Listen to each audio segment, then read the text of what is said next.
Spoiler alert for the entire video. And before we get into breaking down what has quickly become one of my favorite narratives from the entire Legend of Zelda franchise, I do want to address what is no doubt a question on some of your minds. Is Age of Imprisonment canon to the events of Tears of the Kingdom? It's a fair question since the first Hyrule Warriors and even the second Hyrule Warriors Age of Calamity were both considered non-canon, or canon in their own right, which is kind of the same thing. That being said, not only was Age of Imprisonment confirmed to be a canon story by several news sources months ago, but now that the game has been released and I have personally experienced it, I can confirm that this game is like 99% canon, and we'll get to that 1% later on. The game starts off in similar fashion to Age of Calamity, where it expands upon a very familiar scene, that being when Zelda obtains her Zonai Secret Stone and falls back in time at the beginning of Tears of the Kingdom. Age of Imprisonment reveals to us that she and her Secret Stone weren't the only things to travel backwards in time to the distant past. The very shard of the Master Sword that broke off when Link struck out against Ganondorf's gloom and cut Ganondorf on the cheek ended up warping back in time alongside the princess. Although strangely enough, it did not physically end up with Zelda, but instead somehow landed inside a mysterious chamber far below the surface within the depths, where it was found by a Korok adventurer known as Kalamo, who was introduced to us as a lone warrior looking to plant his roots and start his own great forest by growing into a tree himself, which I guess is something that Koroks can do. At some point along his journey, he accidentally found himself within the same mysterious chamber and noticed the Master Sword shard lying on the ground, though he did not know what it was at the time. He even heard the familiar chime of Fi calling out from within the shard, prompting him to pick it up. And whether or not it was the will of Fi or the nearby construct that caused what happened next, after a brief moment, the shard flew out of Kalamo's hands and into the nearby strange, slumbering construct, implanting itself within the mechanism's chest cavity and empowering it to come to life. This newly awakened construct is known as the Vessel of Light, and truth be told bears some resemblance to Link, the hero of Wilds and wielder of the Master Sword. It also has the ability to transform into a flying machine, which is really cool. At the same time, Zelda met her ancestors in the same familiar scene from Tears of the Kingdom. King Rauru, one of the two last remaining members of the Zonai tribe, and Queen Sonia, an early Hylian and direct descendant of the goddess Hylia herself. Though we're given more details in this telling of the story regarding the royal duo's demon-purging quest as they walk. That being that the shrines placed across Hyrule served to seal away dark spirits known as Shades, a detail to be expounded on later in the story. Zelda soon after meets these dark spirits firsthand and learns to fight by channeling her light power into a Zonai weapon that was given to her by Rauru. The royal pair then walk Zelda towards the first Hyrule Castle, which is located on the Great Plateau and where she would come to reside. Soon after, Zelda is given a change of clothes and a personal lady-in-waiting known as Lenalia, who doubles in this story as the narrator. Zelda is then introduced to the last of the Zonai tribe, Minoru, by her brother, the King Rauru, and the two of them quickly find common ground discussing both ancient and futuristic technology, such as the Zonai-made constructs and the Sheikah-made Purapad, the latter of which has lost its warp function, which Minoru assisted with restoring. This is also when Minoru explained to Zelda the process of draconification, which is the term for an individual transforming into an immortal dragon by consuming a Zonai Secret Stone, as a backup option for Zelda that would enable her to live long enough to enter her original era in the distant future once again. However, due to this being a rather severe option that would also include losing her mind and soul, Zelda instead decided to hone her own slumbering time manipulation abilities by speaking to and spending time with Queen Sonia. Once, while shadowing the Queen, Zelda was able to witness the allegiance of the Goron people with the Hylian throne, which included the gifting of an envoy mask to Agriston, the chief of the Goron people. Envoy masks are masks which depict a sacred beast that has guarded the kingdom of Hyrule since long before the events of the game, though we're never shown one of these beasts firsthand. Sonia reveals that most of Hyrule has been united at this point except for the desert-dwelling Gerudo, who have problematically been trying to take their own lands and expand their own territory and are led by Ganondorf, the only male Gerudo born in the past 100 years. Zelda continues to integrate herself into early Hylian life and even trains in the ways of combat with Rauru, Sonia, and Agriston, and one day is invited to explore the depths alongside Minoru, which had long since been abandoned by the Zonai who once filled the empty spaces with technologies and facilities. Minoru had been venturing into the depths in attempts to study the forgotten civilization of her own people, but would often be hindered by various monsters and even corrupted Zonai constructs that were now completely hostile and lost to time. As the group was approaching one of Mineru's research facilities, the Zonai scientist revealed that there existed numerous sites of sacred power in the depths, where the light shines the brightest, one of which was located within Mineru's research facility.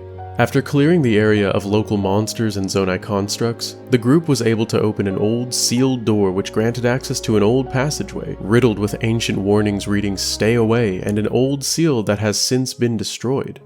Eventually, the path led to the very same mysterious site where we earlier saw the Korok Kalamo awaken the Night Construct, though the two of them have long since left the area. After discovering the other slumbering constructs that have yet to be awakened, Rauru and his sister come to the conclusion that this technology is the very reason the Zonai no longer exist. These constructs, ironically crafted by the Zonai, were in fact the tools of the Zonai's own demise. As such, it was decided that the best course of action would be to study these constructs from a safe distance, so as to not activate them but research what happened at the same time. This continued until the Gerudo's assault on Hyrule Castle, a multi-dimensional plan concocted by Gerudo Chief Ganondorf in an attempt to paint himself as a trustworthy ally to the Hylian people. It began with organizing a secret attack force to be led by one of the lesser Gerudo clan leaders, a woman known as Artie, who reluctantly agreed even though in her heart she desired peace with her Hylian neighbors, not war. This attack force would remain in hiding while a swarm of Molduga assaulted Hyrule from the desert, a scene that we have seen before in Tears of the Kingdom. This successfully distracted King Rauru for a time, after which Ganondorf signaled Artie's clan to flank Hyrule and attack from the backside. However, after meeting and falling to Rauru in battle, Ganondorf then commanded Artie to retreat. She then met two of his other and most loyal captains, Kotake and Koume, who betrayed Artie's attack force and summoned shades to eliminate them all, also implying very heavily that they have been responsible for the other shades that Rauru and Sonia have been fighting against for some time, or at least their increase in appearances. The twin captains confidently reveal Ganondorf's betrayal to Artie, assuming that she and the other pacifist clans under her leadership would soon meet their demise. However, they did not know that the wandering duo, Kalamo and the Night Construct, were nearby at the time. Upon seeing the shades, the Knight leaped into action and eliminated them all, forcing Kotake and Koume to retreat and saving the lives of Artie and her clan. Afterwards, Artie and Kalamo begin talking, and Kalamo asks Artie for a broken Gerudo spear as a reward for saving their lives, which Artie finds strange and asks the little Korok what he plans on using it for. At this point, Kalamo reveals to us that it is to be used to help prop himself upright when the time comes and he plants himself in the ground and begins growing into his own great tree, which according to him is something that all Koroks aspire to do. The duo then fly off into the distance and Artie swears vengeance upon Ganondorf, who betrayed both her and her people. The twins then report back to their chieftain, who reveals his true intentions to get in close to Rauru and the secret stones, while also acknowledging the interesting development in discovering the existence of the powerful Night Automaton. Ganondorf immediately arrived at Hyrule Castle after having ignored their summons previously and, claiming to have dealt with the Gerudo who were attacking Hyrule, swore fealty to the Hylian throne. As we know from Tears of the Kingdom, Zelda warned Rauru about Ganondorf's true intentions, but Rauru elected to accept the Gerudo's fealty in order to keep his enemies under close watch. He even invited Ganondorf to stay in Hyrule Castle directly, something that he might come to regret later on. Ganondorf wasted very little time though, and soon crafted puppet Zelda in order to carry out his darker intentions under the friendly guise of the princess. And though Sonia and Linalia allude to this puppet making many appearances around the kingdom, the first thing we're shown it doing is entering Mineru's research facility in the depths below, where the other powerful automatons lay sleeping. The puppet easily deceives the Hylian guards into allowing it access, then sneaks into the automaton chamber, where it awakens one with the power of Ganondorf's gloom. This vessel of gloom is known as the Forbidden Construct, and the first thing it did upon awakening is destroy all of its sleeping siblings, so that there could be no others raised against Ganondorf. Why Ganondorf didn't just raise them all for himself though, we may never know.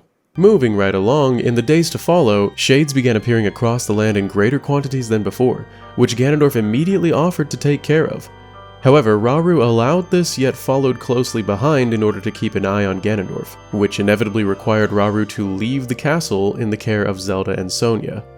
This was in fact a trap, as Rauru eventually discovered firsthand when Kotake and Koume ambushed him in an attempt to assassinate the first king of Hyrule. He is able to defeat and kill them, and, catching on to the threat against his vulnerable wife and descendant back in the castle, immediately rushes off to check on them. Meanwhile, Minoru had entered the automaton chamber and discovered one of them to be missing and the rest to be destroyed, a product of the missing forbidden construct, which at that very moment showed up in the outskirts of Hyrule Castle in order to intercept Rauru before he was able to make it back to the two women. Rauru is eventually able to defeat the construct, but before he could make it back to his wife, Ganondorf had already successfully distracted the queen and princess with his puppet and killed Sonia, taking her sacred stone for himself and immediately transforming into the immensely powerful Demon King. Rauru arrives just a moment too late, but then is able to be warped away by Zelda's Purapad before the trio are completely wiped out by Ganondorf, who has also taken this opportunity to spawn countless hordes of his monsters to sweep over Hyrule and establish his reign from within the castle.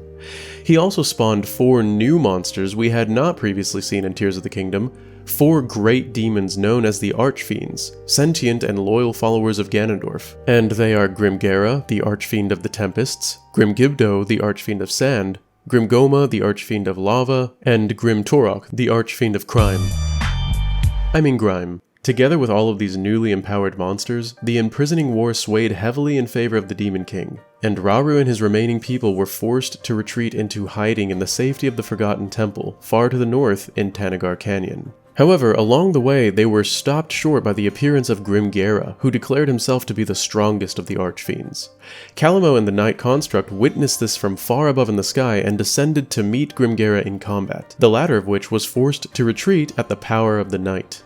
Rauru's remaining forces eventually made it to the Forgotten Temple, where he buried his wife Queen Sonia and began building a temporary settlement for the war effort. Meanwhile, after Grimgera's retreat, the Night Construct flew to the presence of evil it sensed coming from the Hebra region, home to the Rito people. The pair then met with Rafika, the Rito elder, who had somewhat of a history with Calamo. They joined forces and rescue the rest of the Rito from the Demon King's forces, after which the Construct, Calamo, and several Rito warriors then rush off immediately towards Death Mountain, home to the Goron tribe, where they defeat the giant gloom monster Miragia, erupting from Death Mountain itself. This halts the molten rocks that were raining down from Death Mountain and allows the Gorons to better fight against the rest of the Demon King's forces below, after which Calamo and the Knight head towards the Great Hyrule Forest, which Rafika the Rito chief informed them was also under attack. After quickly cleaning up the Demon King's forces assaulting the forest, the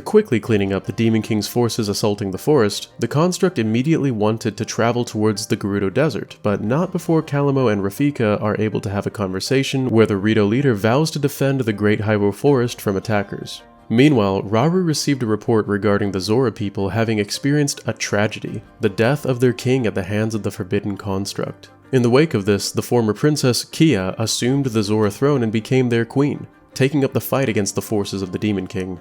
Even though their people were not doing too well themselves, Rauru and his companions still set out to assist the Zora of Lanayru, and eventually were able to defeat Grimtorok, who was leading the Demon King's forces in the area, though the Forbidden Construct was nowhere to be found at this time. After this, Queen Kia joins forces with Rauru's resistance and assumes ownership of her father's envoy mask. Rauru's group then proceeds towards Death Mountain at the behest of another report detailing the Gorons were being assaulted by Miragia, but of course upon arrival instead offered assistance with cleaning up the remainder of the Demon King's forces since the Night Construct had already defeated Miragia. This assistance led to Agriston and his Gorons joining forces with Rauru's resistance group, who then traveled back to the Forgotten Temple and devised a plan to go on the offensive, leading Rauru to make the decision to obtain the allegiance of the Rito and Gerudo tribes. At that moment, Minoru and Lunalia approached Rauru and revealed both the location of the Rito in the Great Hyrule Forest and their need for assistance as there was a large number of monsters headed that way. Zelda, Kia, and Agriston were then dispatched to aid, leaving Rauru and Minoru behind to aid the wounded at the temple. While fighting within the forest, Grimgera then made an appearance but was soundly defeated by Zelda and her companions. At this point, Rafika and the Rito have joined forces with Zelda and the others, and in the meantime, Rauru had received a visitor from the Gerudo, revealing that Artie had been amassing a growing resistance of Gerudo in the hopes of standing against Ganondorf alone. However, Artie's pride prevented her from asking the King of Hyrule for aid in this otherwise insurmountable task of defeating her old chieftain, which led to one of her trusted warriors, a close friend of hers known as Sholani, traveling alone and without Artie's knowledge to meet with Rauru and request his aid. The king approves the request and offers to meet with Artie personally, sending a message to Zelda and her group that they should all head towards the Gerudo Desert after finishing their battle in the forest. Once they all reunited at the edge of the desert, they then approached Artie, who was initially upset with her friend for asking for help without her permission. After some dialogue though, Raru's group and Artie's both head towards the Night Construct and Calamo, who were still nearby fighting the monsters in the desert. They then meet the Construct in battle and successfully drive out the remaining monsters, after which the warrior Artie is named Chief of the Gerudo since their previous chieftain is disposed of at the moment. Immediately following her appointment as chief, she and the Gerudo then joined forces with Raru, officially uniting the entirety of the Hyrulean army against the Demon King. Zelda was then finally given a moment to officially meet Calamo and the Night Construct, and upon hearing the story of how it was awakened, soon discovers the secret behind its power, the shard of the Master Sword that traveled to the past alongside her.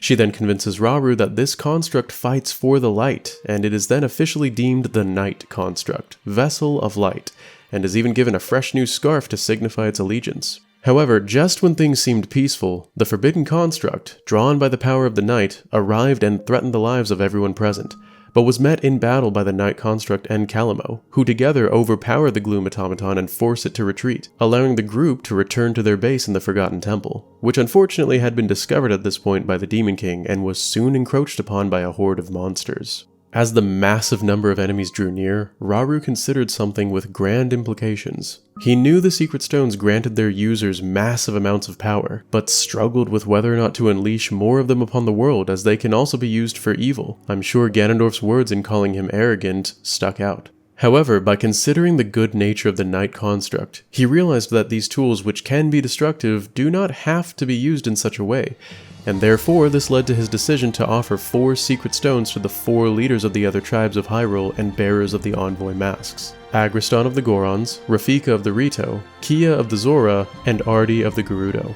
Together, this group, which included Zelda and Minoru, all swore to serve Raru, the King of Light, and formed the first sages as they're known today. With their newfound strength, the sages are able to defeat the massive horde of monsters and rally the remaining forces against the Demon King for a final strike on Hyrule Castle in the hopes of ending the war. As they made their way to the castle, the group split into 2. The sages, to assault the monsters on the surface, and Calamo and the Construct, to attack those in the depths and secure a necessary foothold and new base of operations. The sages even make use of the Zonai's Ascend ability at this point in order to take the monsters by surprise, and end up meeting and defeating Grim Goma. Meanwhile, the Night Construct and Calamo have success in defeating the monsters of the depths, but Calamo notices that the Night is beginning to show irreparable signs of damage from the constant fighting. As the group deployed towards Hyrule Castle, Ganondorf released the first of his powerful Phantom Ganons against the Resistance, but was defeated soundly. In preparation for the coming battle, Ganondorf empowered the Forbidden Construct with even more amounts of the Demon King's gloom and set it out to attack and burn down the Great Forest of Hyrule, in an effort to draw out and trap the heroes to be assaulted by the 4th and most powerful of the Archfiends. Raru's forces arrive quickly on the site and discover the Archfiend there, Grim Gibdo, who they eventually defeat, but not before the forest has completely burned away and the Forbidden Construct is nowhere to be found. With the final Archfiend slain, Raru returns once more to the remaining forces at the Forgotten Temple and rallies everyone to assault Hyrule Castle. Raru and the sages then devise a plan to stop the Demon King once and for all, involving a tactical retreat which in hopes would draw the Demon King to follow them into a site of divinity within the depths, where they laid out a grand trap for him. Structures which would greatly empower Raru and Zelda's light powers. The final assault then commences the following day, with the sages traveling through the air atop the mighty Stormwind Arc that was being controlled by Minoru's spirit and escorted by the Night Construct in order to approach the castle. However, Ganondorf had resurrected the Archfiends and sent Grimgera to the Ark to stop the sages, but of course they were able to defeat him once again. Not really sure why Ganondorf expected anything else. On the surface though, the Forbidden Construct noticed the sages making their way to the castle and began following behind. The sages eventually make their way not only through Hyrule Castle, but directly to the face of the Demon King himself. The group briefly clashes with Ganondorf, but then retreats back towards their trap in the depths, all according to plan, where the group splits up for the final time. The sages retreating into the depths, and Calamo and the Construct remaining on the surface to hold back the Demon King's army and Grim Gibdo once again. However, after the Archfiend's second defeat, she hurls one of her arms at Calamo hoping to assassinate the Korok. But fortunately for Calamo, the already heavily damaged Night Construct stepped in the way and took the damage instead, spearing it through its chest and damaging the Master Sword shard directly. At this time, beneath the surface, the sages did battle against the Demon King, But even though their plan was carried out as effectively as they had hoped, the Demon King's power was too insurmountable for even the combined might of 7 secret stone-empowered sages. In a familiar yet tragic twist, the King of Light then was forced to sacrifice his life to continually drain the power of the Demon King, holding the two of them in stasis for the rest of eternity and placing all of his remaining hopes in the hero of the future, Link. On the surface, as the knight still lay broken and nearly completely shattered, the Forbidden Construct approached and attempted to kill both the knight and Calamo. But drawing upon resolve the likes of which one known as the hero is known for, the Knight Construct stands once again and meets the Dark Automaton in a final, deadly show of force. And after a long battle spanning the ground and sky, at the very moment that Rauru seals Ganondorf beneath the ground, the Knight Construct is able to claim victory over the Forbidden Construct once and for all, in an act of effort so grand that the shard of the Master Sword shatters into pieces that then fade away into non-existence. The Knight then reaches for Calamo one final time, but would never be able to touch his friend again, and loses its life for good. Calamo sat with the broken body of his friend until the morning, then decided that that very spot would be where he would take root and begin spreading his new forest. He then stabs his Gerudo spear into the ground and begins his growth into a new great tree, ending his life as a Korok along with his friend, the Knight. It is then explained to us that the remaining group believed in the Demon King's eventual return, and therefore desired to impart their knowledge to the future generations. However, the dangerous knowledge of the constructs which doomed the Zonai was determined to be something that should be lost to time. So Lunalia, who had been journaling all of these events, elected then to simply tell the story of the Zonai and Demon King in the form of murals, the very same murals that Zelda discovers at the beginning of Tears of the Kingdom, and completely leave out the tale of their companion, the Knight Construct. In Zelda's last words to Lunalia, she reveals that she intends on becoming a dragon and reaching the future that way, vowing to never forget what happened in this era. Lunalia is then shown burning the pages of her journal that detail the Knight and Calamo, and the last image we're given in the game is of Calamo, after countless years have passed, when he has indeed grown into a fine great tree himself, his roots still clutching the body of his friend tightly.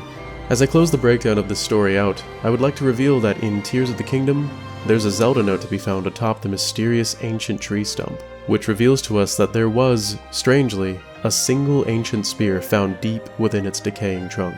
And that is the story of the Age of Imprisonment.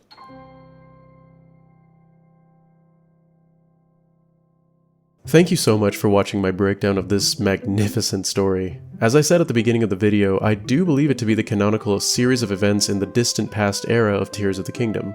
The only thing I find slightly problematic would be the nature of Koroks to each become their own great trees and therefore create new great forests, but that's neither here nor there and is definitely something that can be covered in a future video. Speaking of which, I have 2 other hot topics regarding Age of Imprisonment that I would love to release on the channel, so be sure to let me know if you'd like to see those, and subscribe if you haven't already for much more gaming lore. Also let me know in the comments below what you thought of this game and what else you'd like to see covered on the channel, Zelda or not. Huge thanks as always to my Bandit crew who are single-handedly the reason I have returned to the channel. Hi, by the way, I know it's been a while. Follow me on my socials and I'll see you in the next video. This is Bandit, signing out. Peace!